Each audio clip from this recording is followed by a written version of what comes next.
Hi, everybody. Welcome. Good evening for those of you in the UK. Good afternoon for those of you joining us from in the US, and good day to people joining us from elsewhere. My name is Amy. I work on the support team here at ProWritingAid, and I am just going to give a quick introduction for our host, Chris Banks, also the CEO of ProWritingAid. Oh no, I've opened the wrong introduction. Well, regardless, we're glad that you're here. Chris is going to go over some of the basics of ProWritingAid. Hang on just a sec. Yeah, Chris is going to go over some of the basics, answer some questions that you may have. Chris basically developed ProWritingAid for his own purposes, and then it took off as an editing tool that's able to not only correct your grammar, but also take a look into your style and editing patterns. And it has developed into a really great writer's friend that points out what you're doing well as what you can work on. And if you're just joining us for the first time, Chris is going to go over how to use the basic web editor. Not that there's anything basic about it, it's just the easiest to access version of our app. And then he will walk us through a few of the most used reports, as well as some of the other integrations that are available for our users via their web browsers. For Mac computers, we do have a desktop app that you can download locally onto your computer. And there are a few other things that we will cover. I think that's pretty much it. I think we can dive right in. Chris, is there anything that I missed? No, that's it. There'll be times for questions at the end, but we might also answer some as we go along. Amy might keep an eye out for some pertinent questions to answer as we go. Thank you, Amy. Thank you for the introduction. Let me share my screen. So, as Amy said, we're going to start with the web editor. So the tool came about because I had a problem myself, and that problem was that I wasn't very good at writing, or rather that I wasn't very good at creative writing. So I worked as a writer, but a business writer. So I was writing research pieces, and I'd gone through a lot of training about how to write well. And then I wanted to write a fiction book, and I realized that actually I wasn't very good at that. And so for me, that was really interesting because my background in research and data analysis told me, and also the kind of experience of having gone through learning how to be a good writer in the business sense, made me realize that actually I needed some help to become a better fiction writer, and that actually I could probably create something that would help me myself. And the idea being that the product takes a data set of published books by well-known authors, and it uses that as a benchmark, and then using that benchmark it can show you how you compare to those authors, but also where your strengths and weaknesses are. And then we've integrated that with lots of learning resources, so that as you're working on your piece, you are actually learning as well. So it's taking all of that kind of knowledge that you might read in books about writing, and then probably, if you're anything like me, forget straight away, but bringing it into the process of your working so that you're more likely to remember it because it's actually in your own work and it's actually relevant to what you're doing at the time. So that's the idea of the tool, is to help you produce a better document at the end by showing you what good looks like and comparing you to great examples of writing.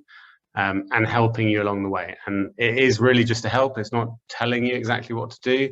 It's suggestions, and you're free to take them or leave them as you will. So this is the web editor. I'm starting here because, as Amy said, it's online, so you can use it from anywhere. We also have integrations for Google Docs. We have a desktop app. We have extensions for most major browsers. We've got extensions for Word for Mac and for Windows. As much as possible, we try and keep them looking very similar to the web editor so that you feel at home wherever you are. So I'll start with the web editor, and we'll take a little bit of a look at some extensions further down the road.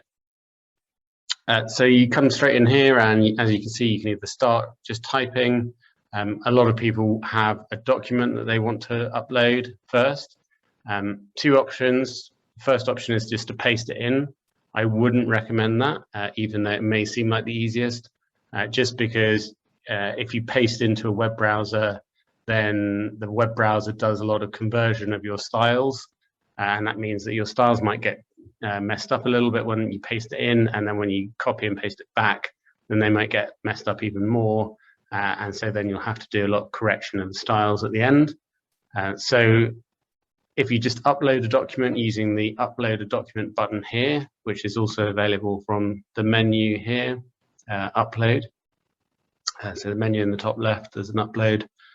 Then when you click on this Export again, what we do is we take your existing document, we apply all of the edits and changes that you've made, and then we export it. And so all of your existing formatting will be exactly as it was originally. So that will save you a huge amount of time so that you don't have to redo all of your formatting at the end. So that's what I recommend rather than pasting. And here you can see I just click on a sample document. It will upload the document, and straight away you can see that I start getting highlights inside of my document. You can see that I have actually blue and yellow currently, but I also have red. So red is spelling mistakes, blue is grammar mistakes, and yellow are style suggestions. So when I say style suggestions, what I mean is these are the typical things that a professional editor would correct in your document just to make it more punchy. So what we've done is we have a team of editors who have looked at all of the suggestions that they usually make, and then they've created rules for those suggestions so that you can go through and apply all of those suggestions yourself. So that will either save you having to get an editor if it's a sort of quick piece that you're writing, or it will allow your editor to spend time on more important things within your document. So on each suggestion, you can click here. You can accept the suggestion by clicking on it. You can also disable any rules that you don't like, particularly, and you can ignore individual suggestions. If you ever wonder and want to know more about suggestion, then there's this helpful I button in the top right-hand corner, and this is where we integrate all of our learning resources. So if I click on this I, you can see that I get an article, and so I get text in the article, and I get a nice little video in a lot of articles as well, and I can read even more by clicking on the full article link. So you can see this takes us to our grammar guide, where we have thousands of articles about all aspects of style and grammar and writing, and you can find lots of useful information in here. Chris, it looks like some users are saying, some folks in the chat are saying that your screen is frozen. Oh, really? Yes. Does it look frozen to you? You know, I was answering a Q&A, but it does. It seems to not have moved from. It looks like you're. Well, I'm not sure. Yeah, it hasn't moved in a little. I think if you just restart it, it should be fine. Let me restart and see. How's that look? Can you see my cursor moving? And Yes, I can. Yep. Looks good now. Excellent. Looks good. Sorry about that. So I was just showing people this I button in the top right-hand corner that opens up learning resources, and then it takes it. You can go to our blog where there's thousands of articles to help you. So as I said, you can just click to accept. There's a arrow button here which is accept and move to the next. So you can move through your suggestions fairly quickly just by clicking on that. So that gives you all of your grammar and style and spelling. One important thing that you might want to do is set the document type here, which will change the suggestions that you get. So as I mentioned before, what we do is we benchmark against good documents in specific genres. So we have a data set of great documents in lots of different categories. So I can change my document to be whatever I think it is. So I think this is more like a historical fiction. So you see we've got quite a few creative categories, children's, fantasy, YA, etc., etc. So I can put it into historical fiction. And that will also have the effect of giving me different suggestions and different goals. So the goals tab here is a really important one. What this does is it gives you a set of steps that you can go through to improve your document.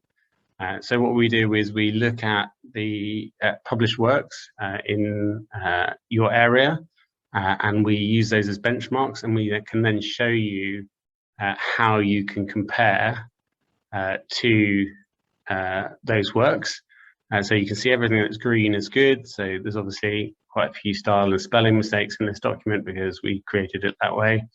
I've got an issue with my glue index. Now you might say, what is a glue index? Again, there's a little information button here, right, that gives you more information about one of the goals if you don't know about it. And if you click on the goal header here, then it will take you to the specific report for that goal, and that will help you diagnose the issue and fix it.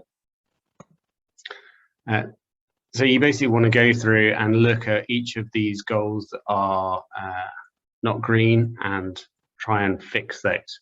And so generally speaking, the goals are in order of importance, with the most important ones at the top.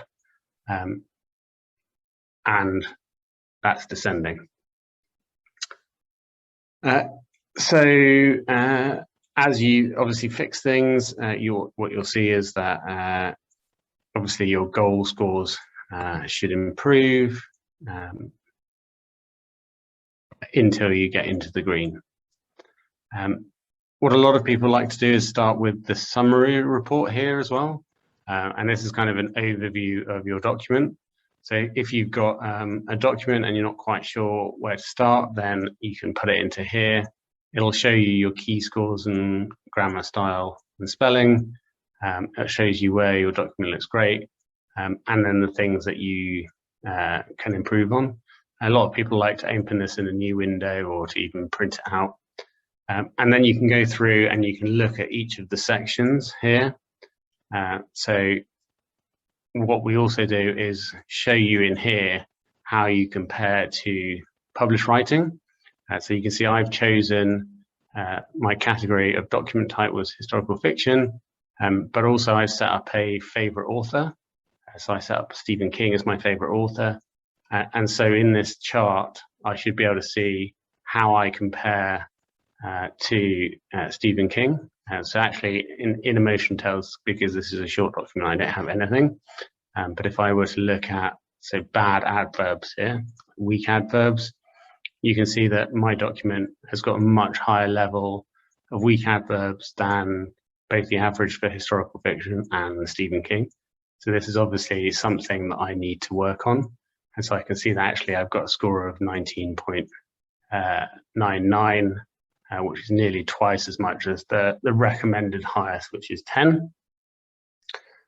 So again, if you want more information, you can click on the icon, and it will take you to a detailed article. So this is one of the strengths of the product, is that everything within it is accompanied by detailed explanations. So it may seem that you immediately you're not like, oh, I don't know what that means, but you can go in and you can learn about it, and you can then improve. So the summary report, obviously there's a lot of information in here.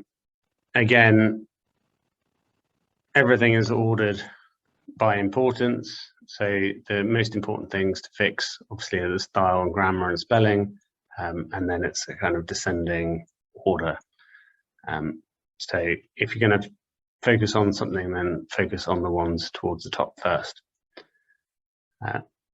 So I think that again is is one of the important things about the tool, is that what we're trying to do is we're trying to help you improve your document in the fastest way possible.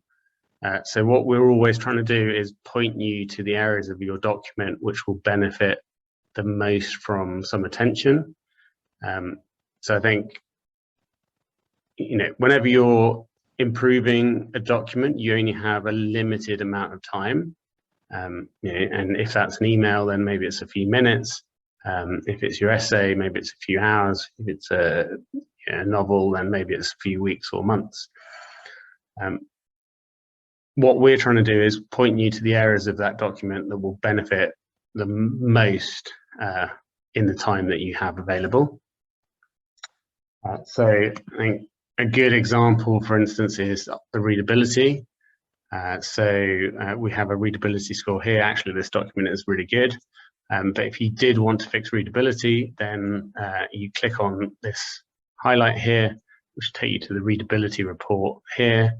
And what that does is it looks at every single paragraph in your document, and it looks at the readability of that paragraph, and then it shows you paragraphs that have poor readability. The idea being that those are the ones that you want to focus on to improve your document. We also do that at the sentence level with Sticky Sentences report, which is here. This is one of our most popular reports, because what it does is it finds the sentences in your document that would benefit from the most attention. And so you might ask, oh, well, what is a sticky sentence? I don't know. So sticky sentence, again, you can read more about this report button, help. Sticky sentences are sentences, or you can obviously hover over it and then click on this help icon. Sticky sentences are the ones that have a high number of glue words. Glue words are the words in English that don't really have much meaning. So you can see in this sentence, it tells me what the glue words are, which is can, how, must, be, to, get in and out of, a, at. And you can say, okay, actually, those don't really mean very much. If I just read those words, I wouldn't know what the sentence was about. But if I read the other words in the sentence, then I could take a good guess at what the sentence was about. So the other words are the meaning words, and these words are the glue words. The glue words are there to make the sentence grammatically correct, but they don't actually add much to the meaning. Most sentences that people write could be improved by reducing the number of glue words in the sentence, just because I always think of it as people tend to write in the same way that they talk, and that's by adding lots of superfluous words, because when you're talking, your brain doesn't work as fast as your mouth, especially for me. So you have to add all of these words so that your brain can keep up with your mouth. All of those kind of ums and ahs and buts, but these are actual grammatically correct words. For sticky sentences, I think there's a couple of ways that you can fix them, a couple of different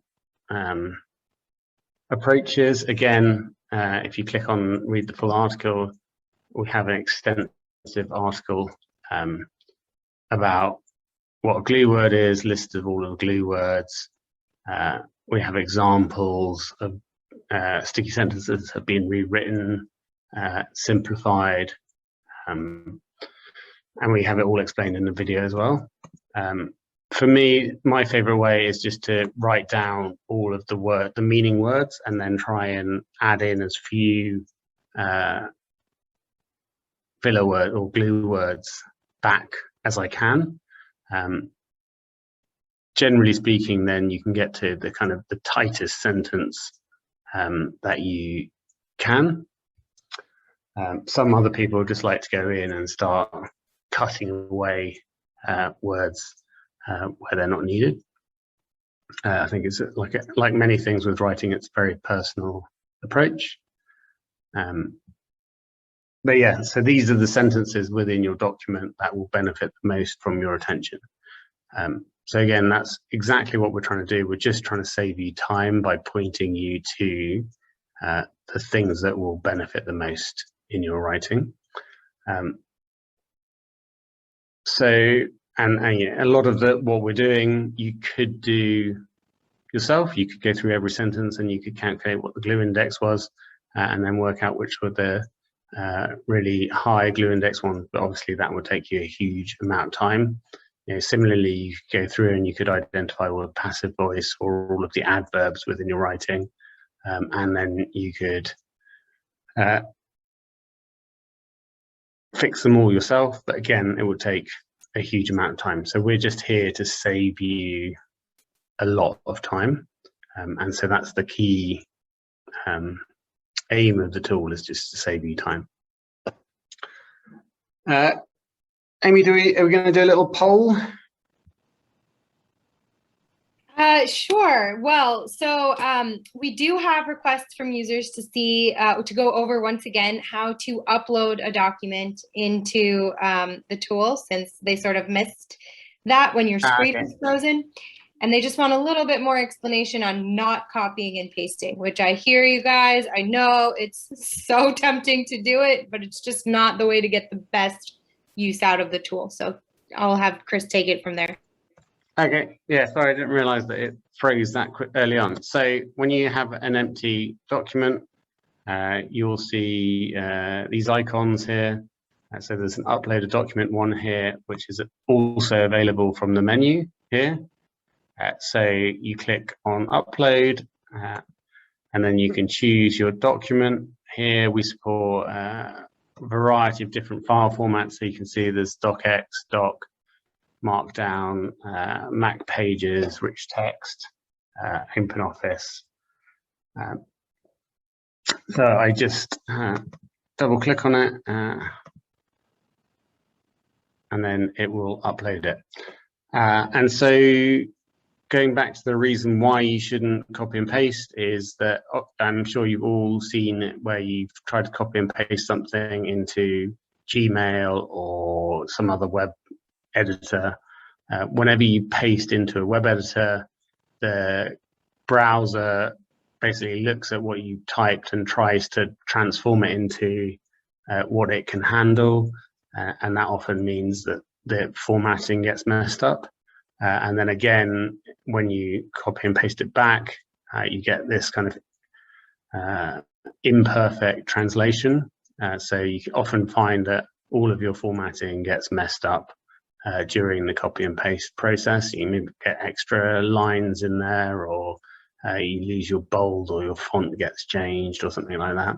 So I would highly advise not copying and pasting. It's much easier to upload something, but also we do have integrations for a lot of editing software, and obviously when it's integrated, so for instance here is our Microsoft Word integration.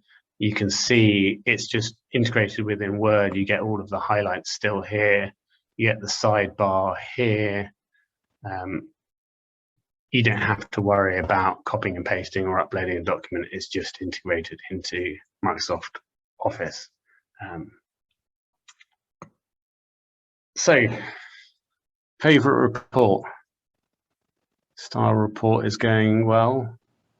Yes, I issued this poll to see not only what your favorite reports were, but also to get a good idea of what you'd like to go over. If there's anything that you would like to go over, ask me or Chris, please pop it in the chat or the Q&A. Either way, we'll be able to get around to you today, since we're going pretty quickly. Chris, would you have any interest in going over the chapter bar? I can talk about it. I don't actually have a document that's broken into chapters, so I can't easily show it, I don't think. Okay, I've gotten a couple requests for a sort of tour of how to load a complete manuscript. And I usually suggest that people go with using Scrivener, or that they use the chapter bar function with our web editor. So Scrivener, you'll be using the desktop app. And for the chapter bar, you'll need to use the web editor. But they're both good ways to sort of block out your text while within ProWritingAid. But yeah, if you want to go over that, Chris, we also have a request for the style guide. So keep that in the back of in your back pocket. Okay. Yeah, so the chapter bar that Amy is referring to is when you have a large document, a large docx file. If you put in headings and you've used headings here, like chapter 1, the heading style, then when you import the document, if it's a large document, what it will do is in the web editor, it breaks it down into chapters depending on the headings. Obviously, it sees the headings and goes, well, this is chapter 1, this is chapter 2, chapter 3. And then it gives you a bar down the left-hand side with all of the different chapters. And then you can work on each chapter at a time. I think big documents are obviously really unwieldy. Within our Office editor, you can actually just select a section of text and then run a report on just that section of text. A lot of people have one massive document with 100,000 to 300,000 words in that document, that they want to edit it, and then they think, oh, it takes a long time to run a report. Yes, it does, because you're trying to run it on 100,000 words at a time. We generally suggest you just work on a couple of chapters at a time, because you're not going to edit an entire 100,000 word manuscript in one sitting. As Amy mentioned, there's also a great product called Scrivener. If you haven't heard of it and you're writing large documents, then I highly recommend that you check it out. What Scrivener does is it allows you to create a tree structure of your document, and we then support Scrivener projects in our desktop app. So this is our desktop app, which supports lots of different formats like Word, OpenOffice, etc. But also Scrivener. So it opens up your Scrivener project here. So you can see, you keep a structure, and then you can click on different bits of that structure. And you can just work on different sections, and you can form everything into kind of hierarchy. So the great thing about this is you're only working on a small section at a time. So it just makes everything much faster and easier. Another great thing about Scrivener is you can actually save your research and notes in here. So if I had notes on this section, for instance, I could just save them underneath this and say, these are just notes, don't compile them into the document. And then I can still export my whole document at the end without the notes, which is really good. And I can also really easily rearrange my documents. If I decide I need to kind of move 2 chapters around, all I need to do is like drag and drop the chapters. So when you're working on large documents, it really is really useful, and it's very popular with creative writers. Well, creative and non-creative writers who work on large documents like books, and that's why we built our desktop app to integrate with Scrivener. And if you are using Scrivener, this is, as far as I know, ProWritingAid is the only product that integrates so tightly with Scrivener. And so you'll just save a huge amount of time using our desktop app rather than copying and pasting back and forth into Scrivener.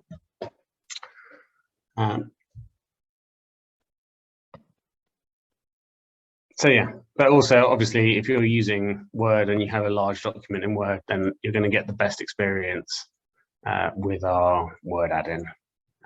So I would recommend using that. Similarly, we have, for instance, Google Docs add-on as well. So you get all of your highlights within Google Docs. This is actually provided by our Chrome extension. So you can see our Chrome extension.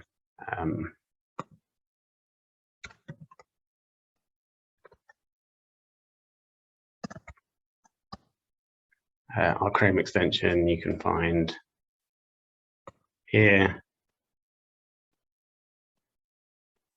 So it's in Spanish because my computer's in Spain at the moment. Yeah, and so our Chrome extension will give you highlighting wherever you're writing on the internet. So for instance, if you're going to Twitter and you want to start writing, and you should start getting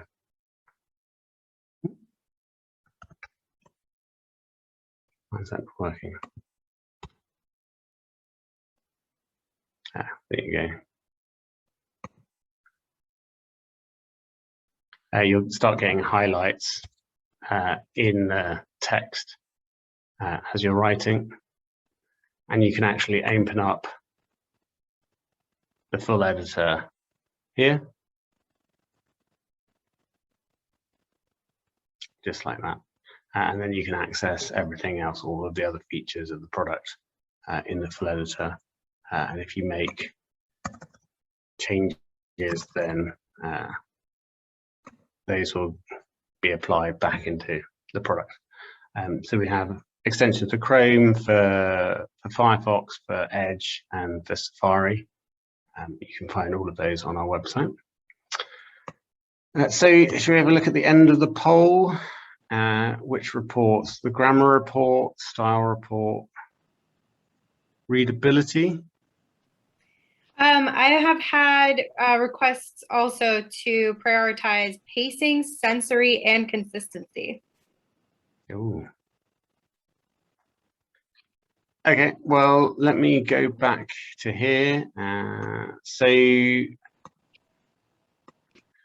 When it comes to the style and grammar reports, these are pretty much the same as the real-time, so the real-time highlights. So you can either get the real-time highlights to get grammar and style, or you can click on the report. The difference is the reports don't update in real time.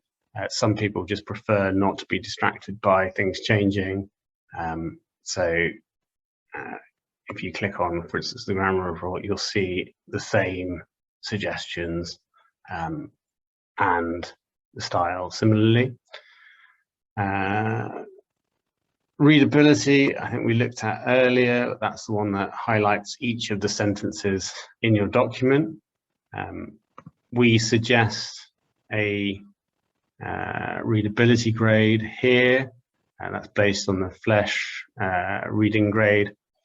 A lot of people say, why would you suggest such a low reading grade when my target audience, for instance, is adults who have been to university? And I think readability grade is kind of misunderstood, because what it is it's the grade at which people will understand it. It's not the grade at which people will enjoy it and find it easy to read. So if you look at great writers, they generally target a very low grade in terms of readability, because the low grades of readability just mean that your reading is easier to read, and if it's easier to read, then it's easier to understand. If it's easier to understand, then it's easier to remember, and that will have a bigger impact on people. So I think for me, readability is one of the most important things. The score is made up of a mixture of the lengths or the number of syllables in the words that you use and the lengths of your sentences. So if you're using lots of long words or you're using lots of long sentences, then your readability grade will go up. So if you want to reduce your readability grade, then you want to create shorter sentences and use fewer long words. If you imagine, you know, like if you were walking through a forest, right, of course you could force your way through with like a machete through the forest, but that wouldn't be fun.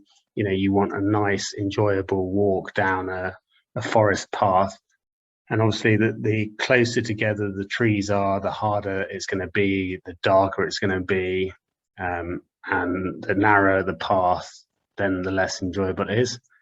So for me, that's like the readability of the document. If there's lots of short sentences and short and easy to understand words, then it's a much more enjoyable reading process than if it's lots of really long sentences and lots of long words.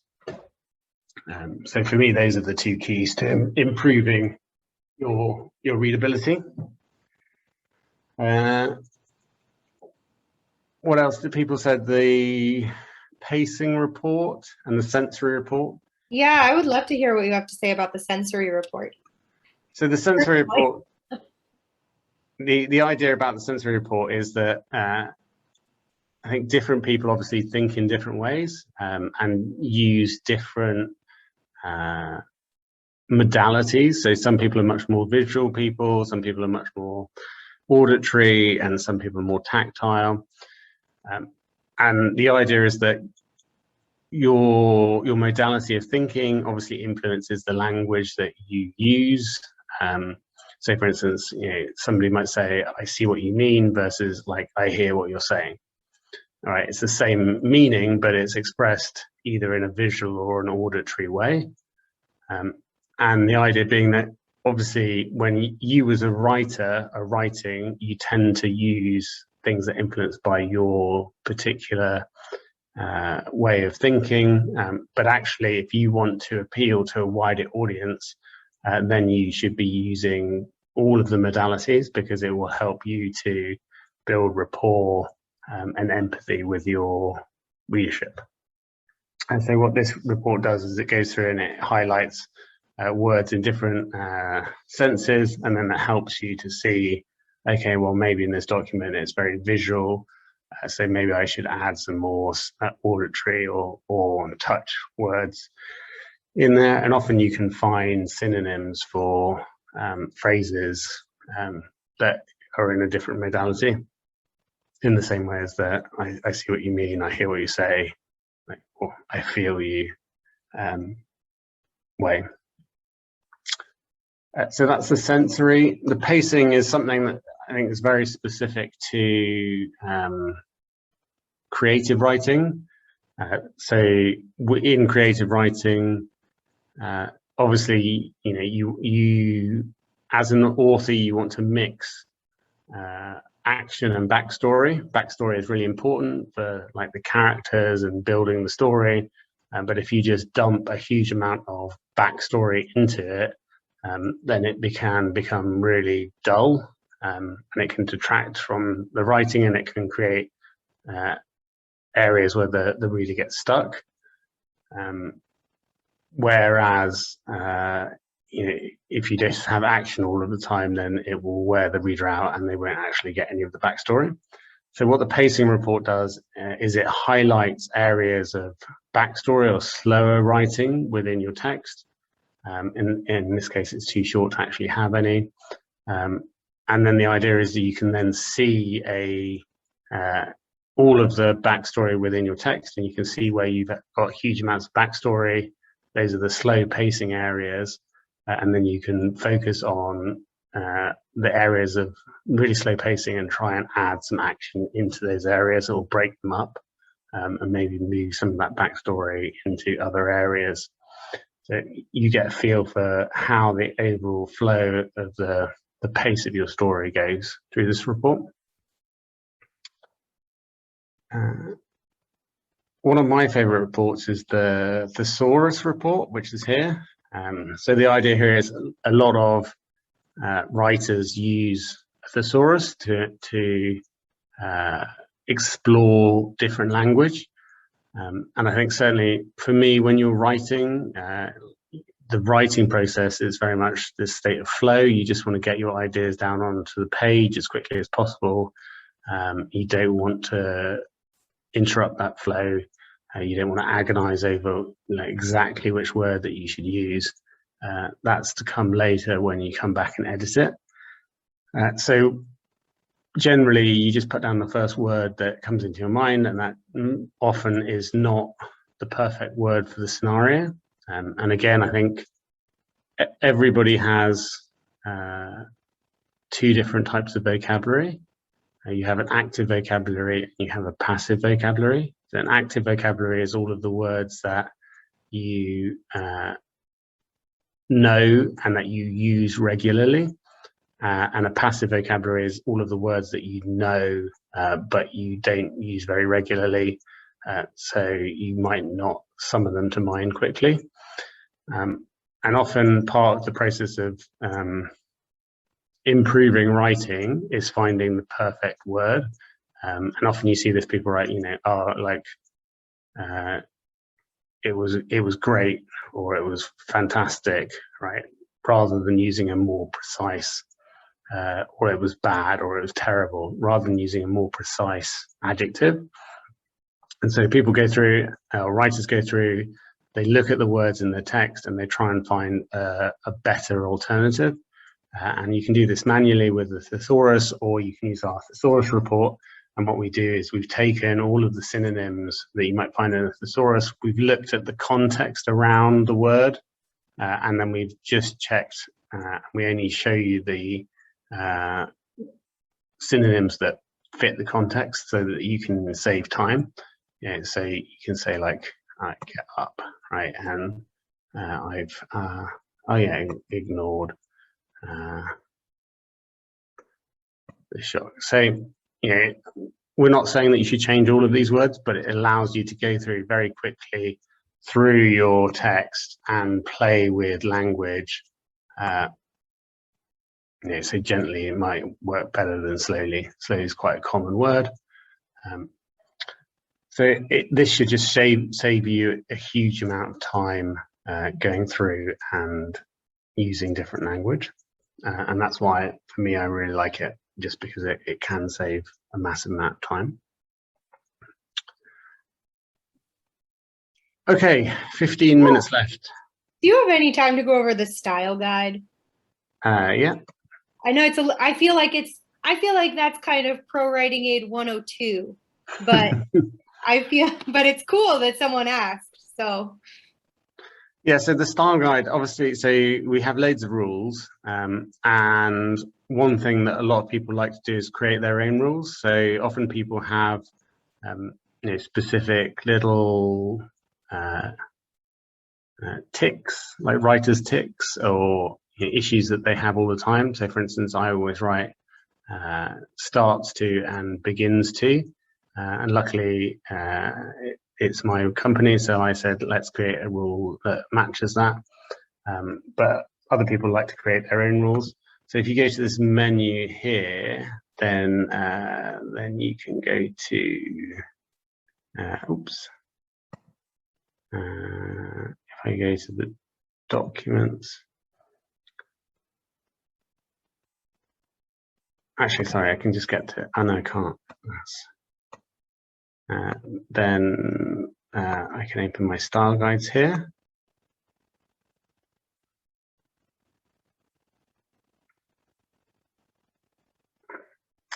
So what the style guide allows you to do is to create your own rules.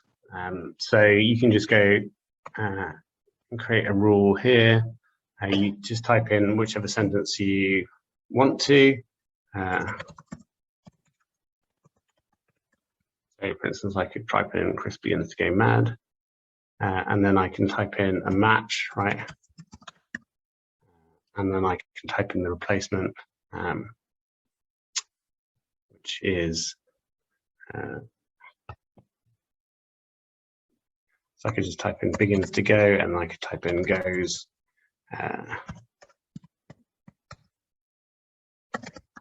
So what this will do is it will match. I can just test the rule, and it says it's match begins to go and replaces it with goes, and it's tested the rule against my wrong sentence, and then I can save that rule.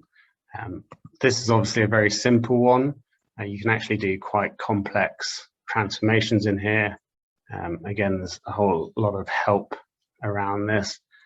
But say, for instance, if I want to find begins to followed by a verb, then I can translate that to that verb in singular test. Should work. Yeah, so that it does the same, but it's begins to open.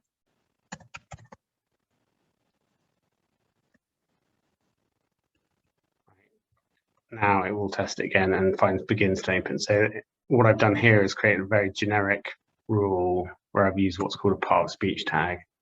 And then I transformed that to create a more complex rule. So you can really create quite powerful transformations in here. So if you are a power user, then I suggest that you check out the style guides. And especially if lots of companies have style guides. Often, they spend a lot of time and effort creating this wonderful style guide about how they're going to write, and then they print out 100 copies of it and leave it in a cupboard somewhere gathering dust, and nobody ever reads it. And the problem is there's hundreds of rules in it, and nobody can remember hundreds of rules. What's the solution? Well, create a style guide in ProWritingAid, get your team to sign up for ProWritingAid, and then create the rules, and they'll be automatically applied. We have lots of companies that use this to automatically enforce their style guides and make sure that their whole teams are consistent. So that's the style guide, Amy. Love it, love it. We did have a request for consistency, if you feel like spending a minute on that or so. Yeah, of course. So the consistency report, this is a good example of one where actually you might want to run it on your whole document. So the idea here is that it checks your whole document for consistency. So things like punctuation and capitalization, personal bugbear of mine when people capitalize things in one place but not in another. So if I run a consistency report on here, actually this is consistent apart from there's quotes. So you can see actually what's happened here is there's one straight quote. If you don't know what a straight or curly quote is, then in Microsoft Office, you can probably see it if I zoom in here. Office does this thing where when you type a single quote, you can see maybe it's like curled. So it curls one way at one end and one way at the other. And if you compare that to, this is a straight quote.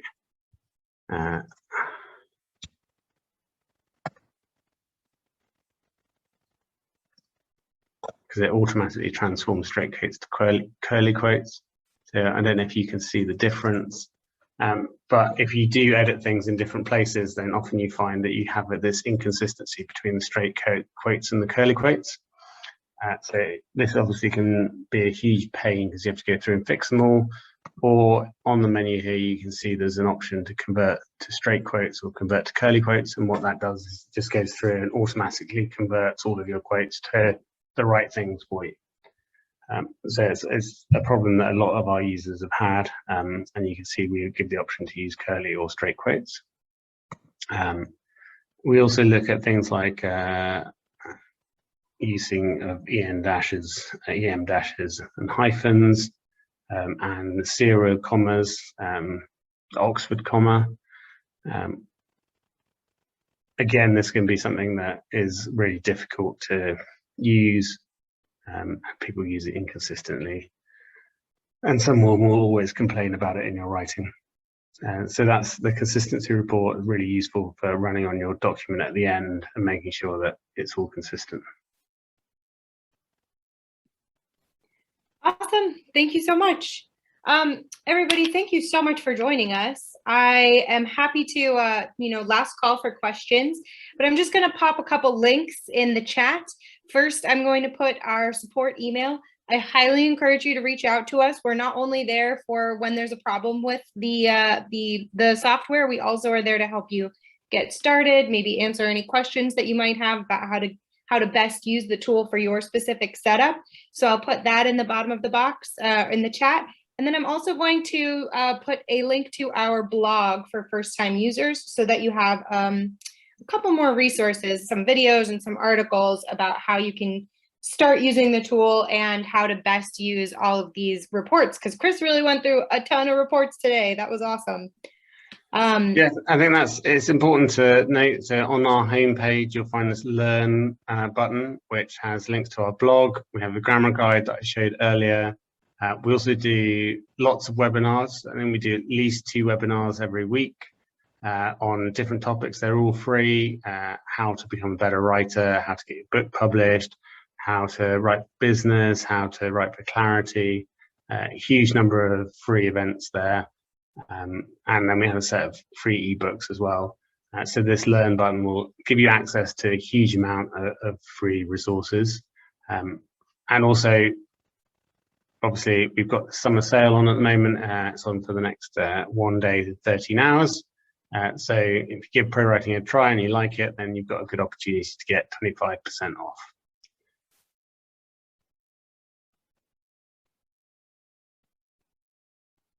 Nice. Sounds good. All right, I dropped the blog link and also again my email address. And yeah. Excellent. Well done, Amy.